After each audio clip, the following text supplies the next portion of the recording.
E aí, pessoal do YouTube, tudo bem? Meu nome é Igor. E a minha Alicia? E, gente, a gente está começando mais um vídeo novo. Muito feliz porque já chegamos a 1.000 inscritos com um mês e um dia de primeiro vídeo postado, né, É amor? verdade, gente. Muito obrigada. 1.000 inscritos! Uhul! E no vídeo de hoje a gente vai falar de um massacre que aconteceu lá nos Estados Unidos, algo que realmente foi muito pesado, assim, algo que ninguém esperava e muito aterrorizante mesmo, né, amor? É verdade, eu fiquei muito chocada com esse caso, porque à medida que você vê o título, você pensa, gente, peraí, deixa eu entender o que aconteceu. Mas realmente foi muito sério e bora lá pro caso. Pega a sua pipoca e nos acompanha. Vem com a gente que realmente foi um grande massacre. É verdade.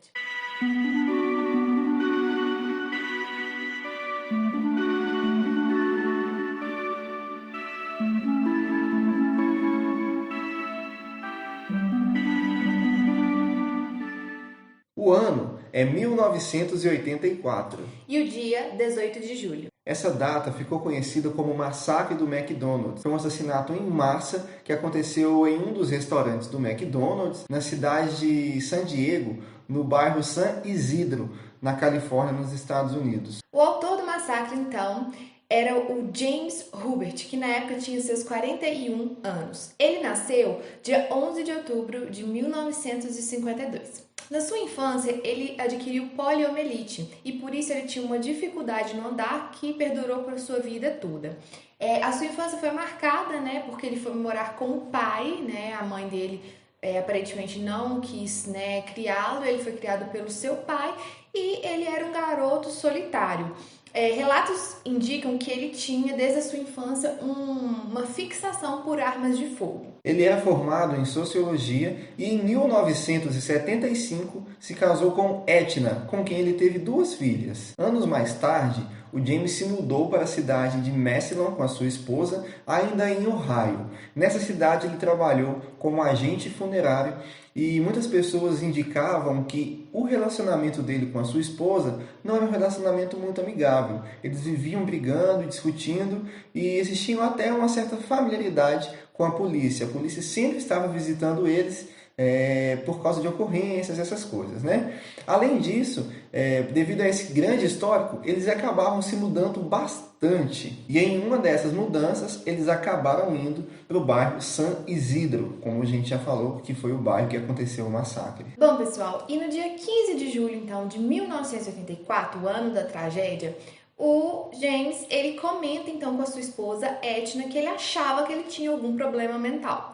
E por isso ele decide ligar 2 dias depois, no dia 17 de julho de 1984, gravem essa data, 17 de julho, ele resolve então ligar para uma clínica de saúde mental em San Diego para marcar uma consulta, para agendar ali realmente uma consulta para ele ver o que estava Ajuda acontecendo. médica, né? Exatamente, ele tentou procurar aparentemente uma ajuda médica. E aí algo muito estranho acontece. Ele se assenta ao lado do telefone e, de acordo com a sua esposa Etna, ele ficou aguardando por horas em silêncio uma ligação daquela clínica, porque ele tinha certeza que muito em breve eles iriam retornar a ligação para ele, marcando então, agendando sua consulta. Mas essa ligação não aconteceu. Ele simplesmente se levantou e saiu com a sua motocicleta para um lugar não conhecido. Mas o que acontece, pessoal, é que o James não sabia que a recepcionista que atendeu aquela ligação à clínica anotou o seu nome errado, algo como Gilbert, e por isso a ligação não foi retornada. Mas quando realmente investigada essa questão, o operador ali da linha de telefone falou que o James havia ligado com uma voz muito educada, muito tranquilo, que não passou assim nenhuma sensação de perigo, nenhuma sensação de crise. Então, a chamada foi identificada como uma chamada sem crise, que seria retornada posteriormente a 48 horas. Até parece que para você poder ser um louco, você tem que ser sem educação, né? Mas enfim, acho que foi uma sucessão de coisas que não deram certo, né? Sim. Gente, vocês lembram que a gente tinha falado que um dia antes ele fez essa ligação, aí depois eu falei que ele saiu de moto. Então, depois de 1 hora mais ou menos, ele voltou para casa, muito feliz, estava aparentemente bem, apesar de não ter recebido a ligação, e jantou com a sua esposa e com as suas 2 filhas, que na época tinham 12 e 10 anos, e depois eles saíram para poder pedalar de bicicleta ali num parque que tinha na Redondeza. Depois voltaram para casa e ele e sua esposa assistiram um filme, ou seja, tudo normal. Um dia antes do massacre, tudo normal. Nenhum indício, nada que ele poderia fazer o que fez. Isso, por isso que eu pedi para vocês frisarem o dia 17 de julho, que é um dia antes da tragédia. Porque assim, ele poderia ter dado algum indício, alguma coisa, agido de forma estranha, mas, segundo a esposa, esse foi um dia extremamente normal e tranquilo. Então, pessoal, já no dia 18 de julho de 1984, James Hubert e a sua família vão passear num zoológico.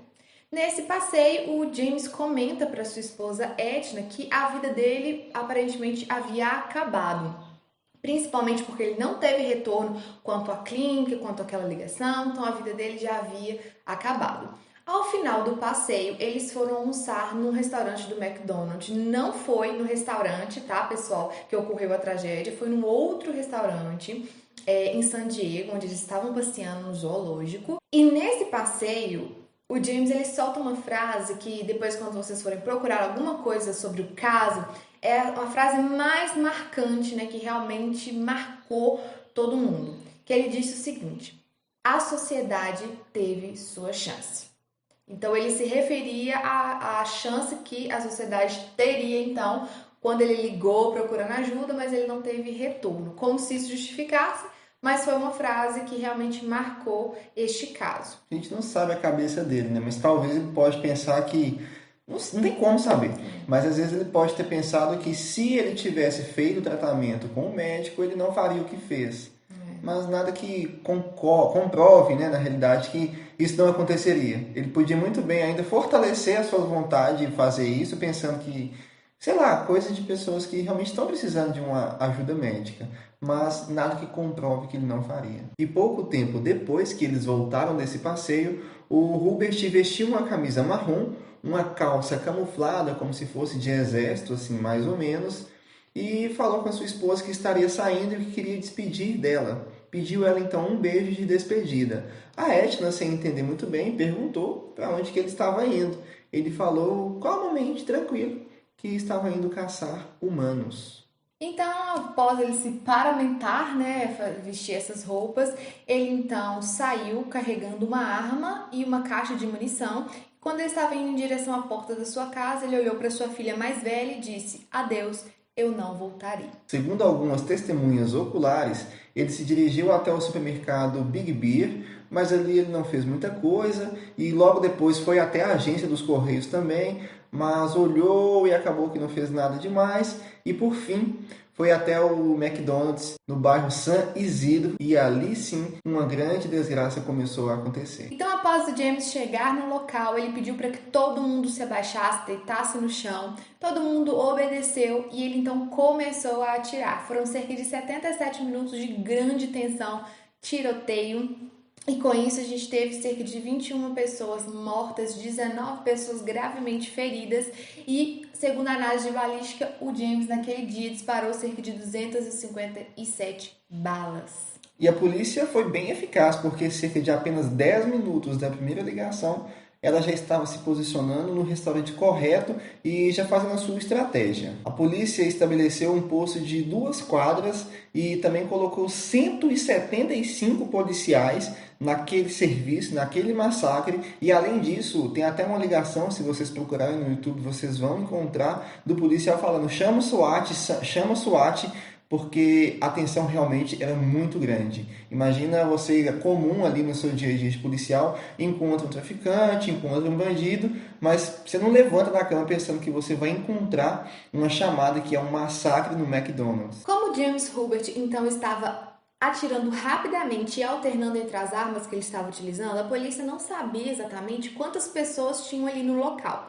E foi aí que teve um momento marcante onde o James ele então caminha para próximo de um balcão que tinha próximo da janela que dava para a área externa do restaurante. E com isso, o atirador da SWAT teve uma visão ali mais precisa, né, do atirador, e com isso ele então Charles Foster, de 27 anos, dispara um tiro que é certeiro e atinge o atirador no peito, aonde ele morre instantaneamente.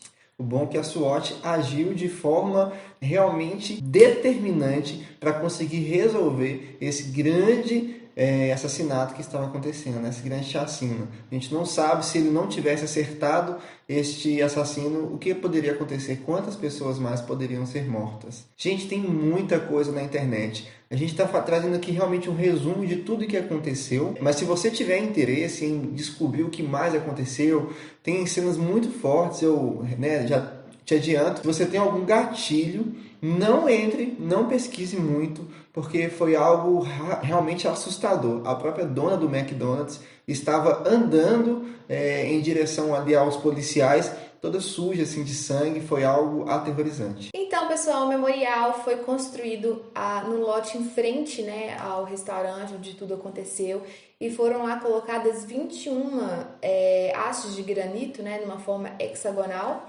E até hoje, várias pessoas ainda levam ursinhos de pelúcia, cartas e flores para as vítimas desse massacre, né? Desse dia horrível que ceifou várias vidas. Bom, pessoal, então quem sobreviveu a esse massacre, né, experienciou algo que marcaria certamente a vida de todos, né? Acho que ninguém conseguiria, né, e nem consegue esquecer algo tão assim que mexe muito com a gente. E a gente teve alguns relatos muito marcantes, né, dessas pessoas que sobreviveram e viram algumas cenas. Então a gente vai citar agora alguns deles. O primeiro é que, segundo as pessoas que sobreviveram, tinha uma família, né, no local que era composta pela mãe, 2 filhos e o pai, né? O pai chamava Victor. Na hora que o James ele entra tirando, a mãe então abraça os filhos, né, na tentativa de protegê-los. E o Victor, que era o pai, ele então direciona a voz para o James e fala assim: "Cara, para com isso, o que você está fazendo?" O James então vira para ele e começa a atirar. Então dá um tiro, o pai já cai no chão. E aí ele ainda fica meio que, né, agonizando ali e falando alguma coisa. E o James fala assim, cala a boca, e dispara cerca de 14 vezes. 14 vezes. É incrível, eu fiquei muito mexida com isso, porque eu imaginei nessa cena a família, a esposa e os filhos vendo o pai ali morto por tentar realmente resolver aquela situação. Além deste relato, também teve outro muito pesado, que foi de uma mãe que recebeu 48 tiros e ela estava com um filho de apenas 8 meses de idade, que mesmo a mãe tendo recebido tantos tiros, ele sobreviveu, mas infelizmente o James chegou até ele e deu um tiro com a 9mm em suas costas, matando a criança de apenas 8 meses de idade, que foi a vítima mais jovem de todo esse massacre. As pessoas que estavam ali, então, já com tiros, baleadas, né, estavam ali no chão, agonizando, em meio à poça de sangue. Como eles estavam agonizando, eles emitiam algum som, com certeza. Então, o James voltava nessas pessoas e disparava mais vezes para que o serviço ficasse, né,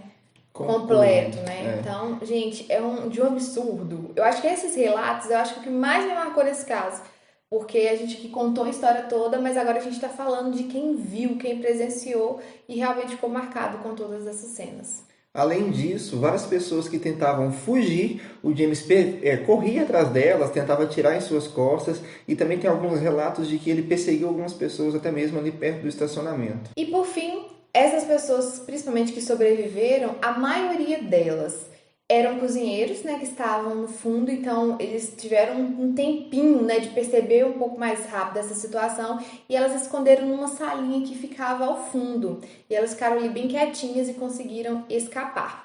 Outras conseguiram, aquelas que correram do estacionamento, conseguiram esconder atrás de carros, né, então o James não tinha visão delas. E a outra que eu fiquei, assim, muito chocada também, é que teve até um relato de uma criança, gente, que algumas pessoas que escaparam, elas fingiram de mortas, né? Então, como tinha muito sangue, muita coisa, elas fingiam de mortas e com isso elas conseguiram escapar. teve um relato, Lícia falando, eu até me recordei aqui, me lembrei de que tinha uma criança que estava com seu amigo, o amigo infelizmente morreu e ele ficou ali fingindo que estava morto e graças a Deus o James não localizou ele, não matou ele. Então é isso, gente. Muito obrigado por ter nos acompanhado até aqui, por ter ouvido esse caso. Pedimos a você que comente aqui embaixo se já conhecia, se não conhecia, o que achou. Se nós deixamos de falar algo que você sabe, por favor, deixe aqui nos comentários. Lembrando que está na descrição do vídeo as nossas fontes mais utilizadas. E, gente, muito obrigado também pelos nossos 1000 inscritos. Estamos muito felizes. E temos alguns planos, até mesmo em colocar Libras em nossos próximos vídeos. Como alguns de vocês já sabem, nós ainda não estamos no lugar certo, estamos em um lugar meio que provisório, mas estamos tentando mudar o nosso fundo, né, amor? Muitas pessoas falaram a respeito do nosso fundo, que não tinha muito a ver e tal. Então a gente está pensando já em algumas coisas. Se você tem alguma dica para o nosso fundo no cenário, deixa aí embaixo também, que a gente está aceitando muita dica, principalmente de cenários. Tem algum caso que você quer que a gente grave? Deixe também nos comentários. Isso aí, pessoal. Muito obrigada por nos acompanhar até este momento. Se possível, nos siga nas nossas redes sociais. Um forte abraço. Uhul!